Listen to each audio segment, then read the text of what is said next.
Hi students, मैं अमित कुमार आज आप लोगों के लिए लेकर आया हूँ आईपीएससी के नामकरण को समझने के लिए कुछ उदाहरण। आइए देखते हैं इन उदाहरणों को। तो लिगेंड और कॉम्प्लेक्स कंपाउंड से आप अच्छे से परिचित होंगे। सेंट्रल मेटल आप जानते होंगे। सामने आपको कुछ एग्जाम्पल दिख रहे हैं जो उपसंयोजक यौगिक हैं। इनमें दो प्रकार के उपसंयोजक यौगिक लिए गए हैं। कुछ हैं जो आयनिक चार्ज रख रहे हैं अर्थात माइनस चार्ज रखते हैं पूरे अपने संकुल मंडल पर, और कुछ हैं जो कटायनिक चार्ज रखते हैं। कटायनिक वाले जिन पर संकुल मंडल पर प्लस चार्ज होगा और अनायनिक वालों पर जिन पर संकुल मंडल पर माइनस चार्ज होगा। माइनस चार्ज वालों में क्या खास बात होती है, इसमें जो सेंट्रल एटम होते हैं, इन सेंट्रल एटम के नाम को चेंज करके इनकी लास्ट में अगर IUM या UM लगा होता है तो इसको हटाकर हम ATE लगा देते हैं, 8 लगा देते हैं। ये आपको ध्यान रखना होता है। और ऐसा तब होता है जब आगे कोई धातु संकुल यौगिक में प्राथमिक संयोजकता दर्शा रही होती है, तब ऐसा करते हैं। तो ऊपर के एग्जाम्पलों में आप देख सकते हैं जितने भी एलिमेंट लगे हुए हैं सभी धातुएं हैं, और ये इनके कारण इस धातु पर तो प्लस आएगा, लेकिन जो संकुल यौगिक का ब्रैकेट है इसके ऊपर पूरा संकुल मंडल पर कौन सा आवेश आएगा, तो माइनस आ जाएगा। ये आपको ध्यान रखना है। यहाँ पर आपको क्या देखने को मिलेगा, ट्रांजिशन एलिमेंट होगा, यहाँ पर संक्रमण धातुएं होंगी, यहाँ पर लिगेंड लिखे जाते हैं। आगे धनात्मक तत्व है, पीछे ऋणात्मक तत्व होगा। धनात्मक तत्व पर प्लस आएगा, ब्रैकेट के बाहर संकुल पर माइनस चार्ज आएगा, और यहाँ पर भी ऋणात्मक यौगिक होगा या कोई समूह होगा, जैसे Br है, SO4 है, ये सभी हो सकते हैं। तो इनको हम देखेंगे आगे। अब आते हैं, बढ़ते हैं इनके आईपीएससी की ओर। तो आईपीएससी कैसे करते हैं ये आपको अच्छे से पता होगा। पहला एग्जाम्पल देखते हैं। यहाँ पे लिया गया है पोटेशियम। तो पोटेशियम को एज इट इज़ लिख दिया जाता है। फिर लिगेंड को लिखते हैं। पहले आप फॉर्मेट समझ लीजिएगा कैसे होते हैं। सबसे पहले हम धात्विक तत्व लिखते हैं जो कि धनायनिक होता है। फिर बड़े ब्रैकेट के अंदर जो लिगेंड लगे होते हैं उनको लिखते हैं।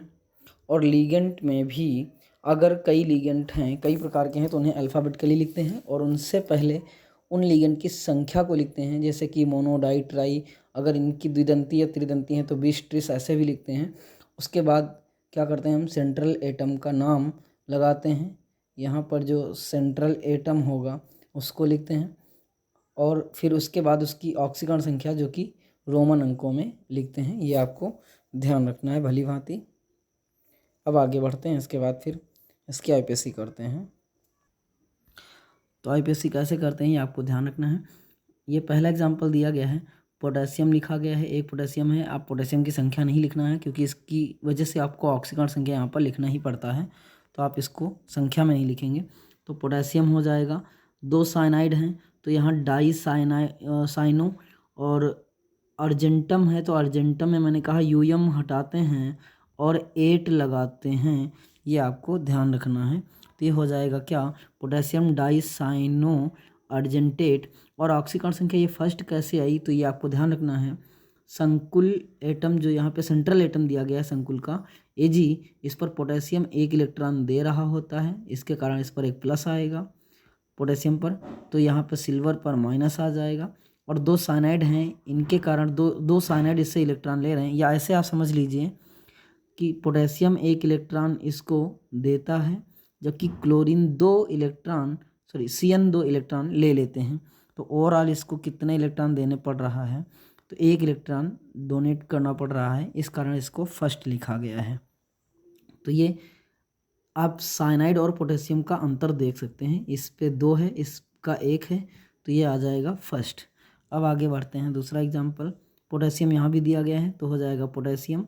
यहाँ पे 4 क्लोरीन के कारण इसको टेट्राक्लोराइडो बोलते हैं, और मरकरी के कारण इसको मर्क्यूरेट कहना चाहिए, मर्क्यूरम कहते हैं, लेकिन अब ये आयनिक पढ़ रहे हैं आप इसलिए 8 लगाया गया है, तो मर्क्यूरेट।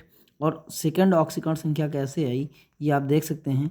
तो 4 क्लोरीन है यहाँ पर और 2 पोटेशियम हैं। 4 क्लोरीन 4 इलेक्ट्रॉन लेते हैं, 2 पोटेशियम दे देते हैं, तो ओवरऑल इस संकुल को 2 इलेक्ट्रॉन का लॉस होता है या माइनस होता है, तो इसको सेकंड लिख दिया जाता है, प्लस या माइनस ऑक्सीकरण संख्या इसकी नहीं लिखते हैं। तीसरा एग्जाम्पल आप देख सकते हैं, दिया गया है, पोटेशियम लिखा हुआ है और यहाँ पर एमीन भी है और क्लोरीन भी है, तो पहले हम एमीनो लिखते हैं या एमीन लिखते हैं। अब एमीन कोई धनात्मक या ऋणात्मक लिगेंड नहीं है, इसलिए इसको सिर्फ एमीन लिखते हैं। 3 क्लोरीन के कारण इसको ट्राईक्लोराइडो, स्पेस नहीं देते हैं, ये आपको ध्यान रखना है। ट्राईक्लोराइडो और प्लेटिनम है तो प्लेटिनेट, और दोनों का अंतर अगर देखा जाए तो 3 क्लोरीन इलेक्ट्रॉन ले रहे हैं, 1 पोटेशियम दे रहा है, तो टोटल आवेश इस पर सेकंड आएगा, तो इसकी ऑक्सीकरण संख्या सेकंड लिख दी जाएगी। चौथा एग्जाम्पल देखते हैं।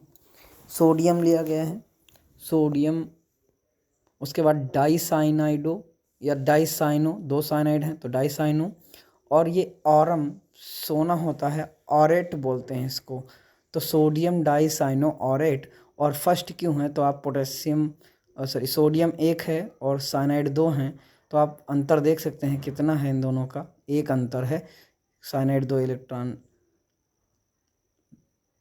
देंगे और सोडियम 1 इलेक्ट्रॉन देगा। साइनाइड यहाँ पर इलेक्ट्रॉन लेंगे, दो साइनाइड 1 इलेक्ट्रॉन ले लेंगे और 1 पोटेशियम दे देगा, तो ओवरऑल इसका 1 इलेक्ट्रॉन का लॉस होगा, जो कि ये ऑक्सीकरण संख्या के रूप में यहाँ पर दिखाया जाता है। अगला एग्जाम्पल आपको दिख रहा है 5वां नंबर का, इसको हम कैसे करेंगे, तो यहाँ पे सोडियम दिया गया है, सोडियम लिख दिया गया, फिर यहाँ पर हेक्सासाइनो लिखा हुआ है, हेक्सा नाइट्रो है, तो यहाँ पर कैसे करते हैं, सोडियम लिखेंगे पहले, फिर हेक्सा का मतलब 6 नाइट्रो समूह हैं तो 6 को हेक्सा बोलते हैं, नाइट्रो नाइट्राइट समूह होने के कारण, और नाइट्रो के बाद N लिखा हुआ है, N का मतलब इसका जो NO2 का बॉन्ड होता है, NO2 का N बॉन्ड त्याग हो रहा है, जबकि ONO अगर बॉन्ड त्याग कर रहा है तो इसको O लिखते हैं, इसको आपको ध्यान रखना है। इसके लिए O नाइट्रो, इसके लिए N नाइट्रो लिखा जाता है, ये आपको ध्यान रखना है साथ में। फिर इसके बाद कोबाल्टेट दिया गया है, कोबाल्ट धातु होने के कारण इसको कोबाल्ट और 8 लगाया गया है, तो कोबाल्टेट। और ऑक्सीकरण संख्या आप देख सकते हैं, ये NO2 पर -1 होता है तो 6 माइनस हो जाएंगे, और सोडियम पर +1 1 होता है और 3 है, तो ये हो जाएगा कितना, 3 प्लस का, ये 6 माइनस का, तो टोटल अंतर कितना आएगा, 3rd आएगा, इसलिए इसकी ऑक्सीकरण संख्या कितनी बन जाएगी, 3rd बन जाएगी।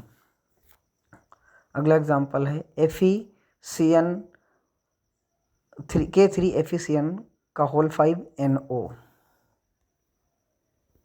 NO को क्या करेंगे अब आगे बढ़ते हैं, तो ये एग्जाम्पल दिया गया है क्या, यहाँ पर पोटेशियम लिखेंगे, पोटेशियम हो जाएगा, फिर नाइट्रोसिल NO को बोलते हैं, और ये पेंटासाइनो, तो पेंटासाइनो लिखकर फिर नाइट्रोसिल लिखेंगे, P के बाद ही N लिखेंगे, आपको याद रखना है इसको भी, पेंटासाइनो नाइट्रोसिल, और फिर फेरम लगा हुआ है तो फेरेट लिखेंगे, और ऑक्सीकरण संख्या का अंतर 5 साइनाइड हैं, 3 K हैं, 3 प्लस के और इसके कारण 5 माइनस के, तो दोनों का अंतर कितना आएगा, सेकंड आएगा, इसकी ऑक्सीकरण संख्या कितनी हो जाएगी, सेकंड हो जाएगी।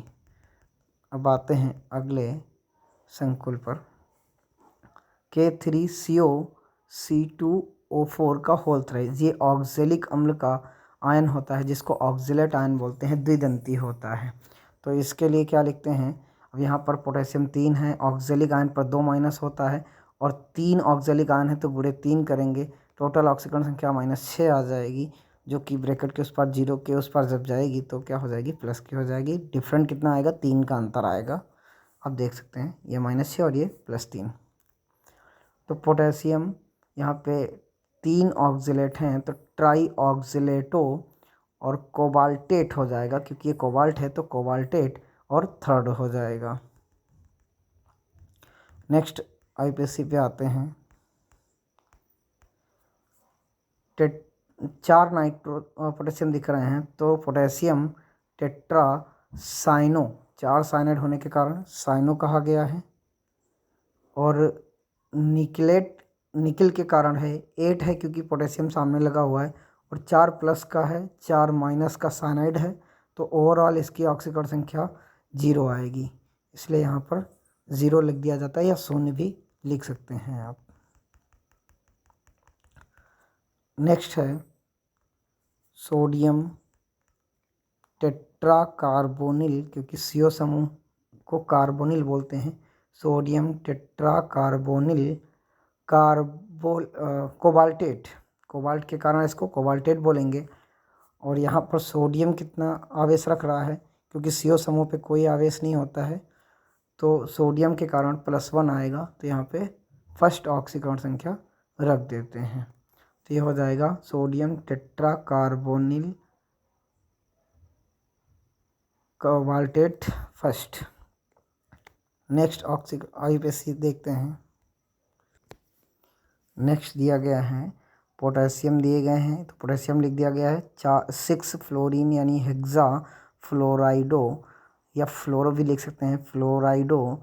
और प्लेटिनम है तो प्लेटिनेट कर देंगे, और इन दोनों का अंतर 6 - 2+ के, ये पोटेशियम 2+ के, ये 6 - के हो जाएंगे फ्लोरीन, तो अंतर कितना आएगा 4 का आएगा। तो ऑक्सीकरण संख्या कितनी हो जाएगी 4। तो इसको रोमन अंकों में लिखेंगे क्या 4। तो यहाँ पे आप देख सकते हैं क्या दिया गया है, यहाँ पर दिया गया है 4।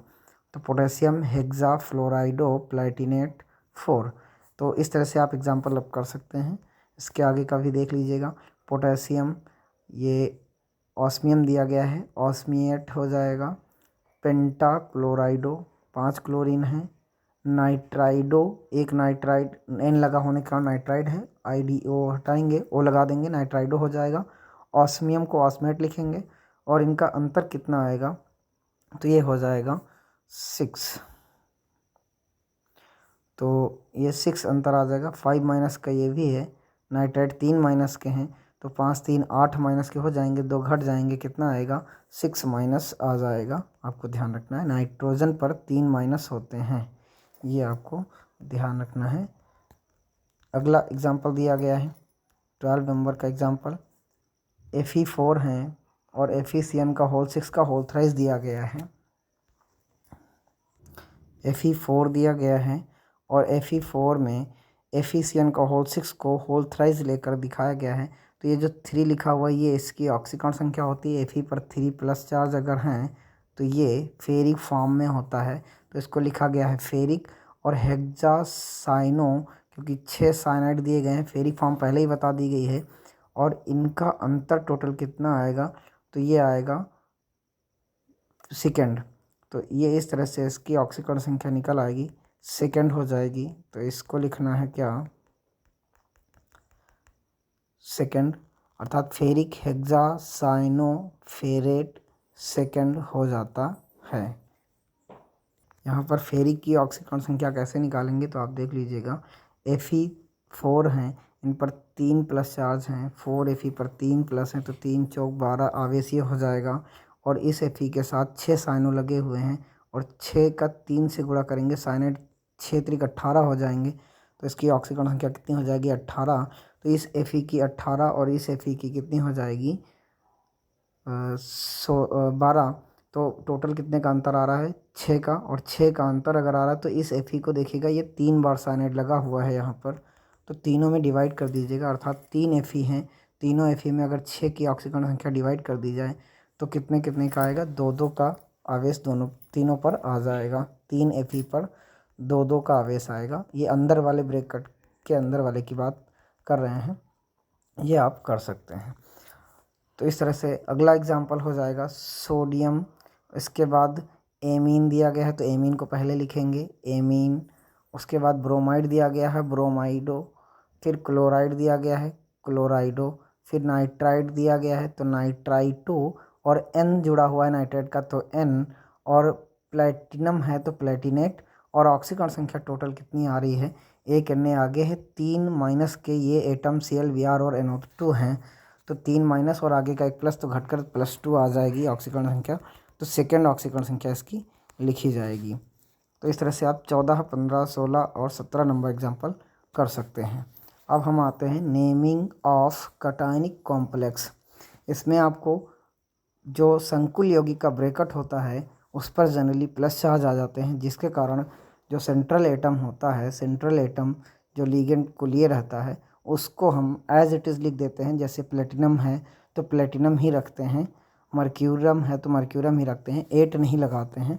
ये आपको ध्यान रखना है। अगर इस पर संकुल यौगिक पर प्लस है, ये प्लस कब आता है? जब इस तरफ सल्फेट वगैरह या माइनस वगैरह लगे होते हैं, कोई निगेटिव आवेश वाले आइटम या ग्रुप लगे होते हैं, तब ऐसा किया जाता है। तो यहाँ पहला एग्जाम्पल दिया गया है, आपको देख सकते हैं। तो पहला एग्जाम्पल यहाँ से लेते हैं।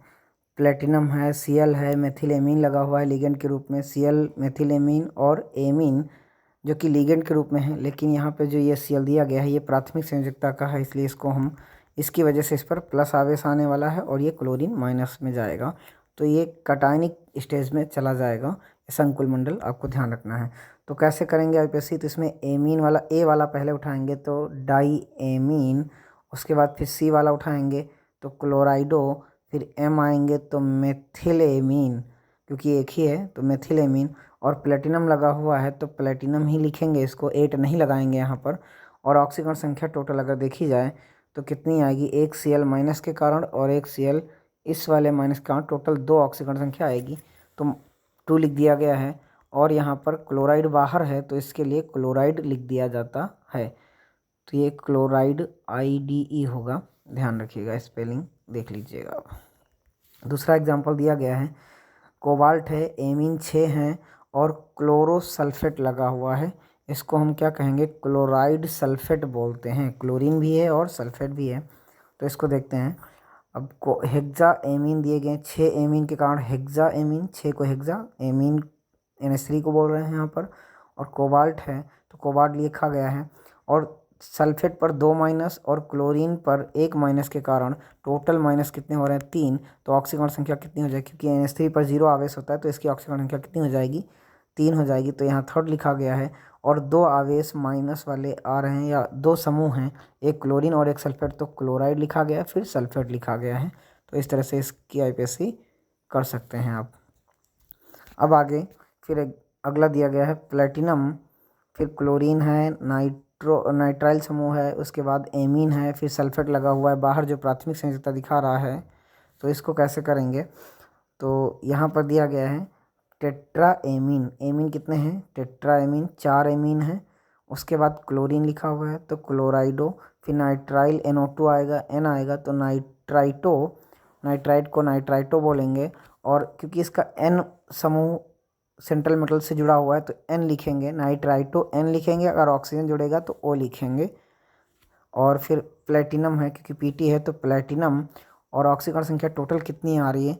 तो आप देख सकते हैं NH3 के कारण इस पर 0 आएगा, NO2 माइनस का है और क्लोरीन भी माइनस का है तो -1 और सल्फेट के भी 2 -1 हो जाते हैं, तो टोटल ऑक्सीकरण संख्या माइनस की 4 हो जाती हैं। फिर लास्ट में सल्फेट है ब्रैकेट के बाहर, तो ऑक्सीकरण संख्या लिखने के बाहर इसको हम क्या लिख देते हैं? सल्फेट लिख देते हैं। सल्फेट को आपको सबसे बाहर रखना है, क्योंकि बड़े ब्रैकेट से पहले जो आएगा उसको पहले लिखेंगे, जो कि धात्विक धनात्मक रूप में होता है, और जो बाद में आता है वो ऋणायनिक होता है, जो कि ये ऋणायनिक क्लोराइड, सल्फाइड या सल्फेट हो सकते हैं। इसको ध्यान रखना है आपको। फिर अगला एग्जाम्पल दिया गया है, क्रोमियम के साथ क्लोरीन लगे हुए हैं 2 और 6 एक्वा अर्थात जल लिखा हुआ है। जल को यहाँ पर जल नहीं बल्कि एक्वा बोलते हैं। और NO3 जिसको नाइट्राइट बोलते हैं, नाइट्राइट के आधार पर यहाँ पर माइनस ऑक्सीकरण संख्या 1 होती है इसकी, नाइट्राइट की, ध्यान रखिएगा आप। तो ऑक्सीकरण संख्या इसकी देख लेंगे और लिखा क्या जाएगा? हेक्सा एक्वा, ए लिखेंगे या सी लिखेंगे? तो एक्वा है, टेट्रा एक्वा। तो यहाँ 4 एमीन होने के कारण टेट्रा एमीन बोला गया है, हेक्सा नहीं है, 4 हैं, माफ कीजिएगा ये। तो यहाँ पर आ जाएगा टेट्रा एमीन डाई एक्वा, तो 2 जल होने के कारण डाई एक्वा। और फिर कॉपर है तो कॉपर लिखेंगे। और सल्फेट के कारण इस पर आवेश आ रहा है, NH3 के कारण 0 है, जल के कारण 0 है तो 0 0 रहेगा, लेकिन सल्फेट के कारण इस पर 2 माइनस आ रहा है तो इसको हम क्या लिखेंगे? सेकेंड लिखेंगे और फिर सल्फेट लिख देंगे। ये आपको याद रखना है। और फिर बाकी आपको ये दिया गया है, रोहोडियम होता है, इससे आप कर सकते हैं। यहाँ पे एथिल समूह दिया गया है, ट्रिस पेंटा एथिल होता, ट्राईफेनिल होता है, और इससे आप कर सकते हैं। तो इसको भी देखिए लीजिएगा, थोड़ा सा टफ हो सकता है आपके लिए। तो त्रिदंती एलिमेंट लिया गया है, तो ट्रिस लिखेंगे, 3 हैं, ट्रिस बोलेंगे, ट्राईफेनिल, इसका नाम हो जाएगा ट्रिस, क्योंकि जब 3 लोन पेयर देने वाला कोई परमाणु समूह लगा होता है तो उसके लिए ट्रिस लिखते हैं। और क्योंकि हैं क्या ये, तो ट्राईफेन एथिल इसको बोलेंगे, ट्राईफेनिल कह सकते हैं, C6H5 है तो ट्राईफेनिल, और फास्फोरस लगा हुआ है तो फास्फोनिक कह सकते हैं या फास्फिनिक बोल सकते हैं। तो ट्रिस ट्राईफेनिल फास्फिनिक, ये आपको ध्यान रखना है, फास्फोरस के कारण इसको फास्फिनिक, और फेनिल यहाँ पर 3 लगे हुए हैं फास्फोरस से, P जो है वहाँ पर 3 बेंजीन रिंग लगे हुए हैं, ये आपको ध्यान रखना है। तो इस कारण से इसे ट्राईफेनिल कहा गया है। इस तरह से इसमें कितने फेनिल समूह लगे हुए हैं, 3 फेनिल लगे हुए हैं, तो इसको ट्रिस ट्राईफेनिल बोला गया है। इसके बाद लास्ट में इसकी ऑक्सीकरण संख्या कितनी आएगी, क्लोरीन के कारण 1 आएगी, इसके कारण 0 ही रहेगी, तो इसकी ऑक्सीकरण संख्या 1 लिखेंगे और लास्ट में क्लोरीन लगा देंगे। तो इस तरह से आप ऑक्सीकरण संख्या कर सकते हैं।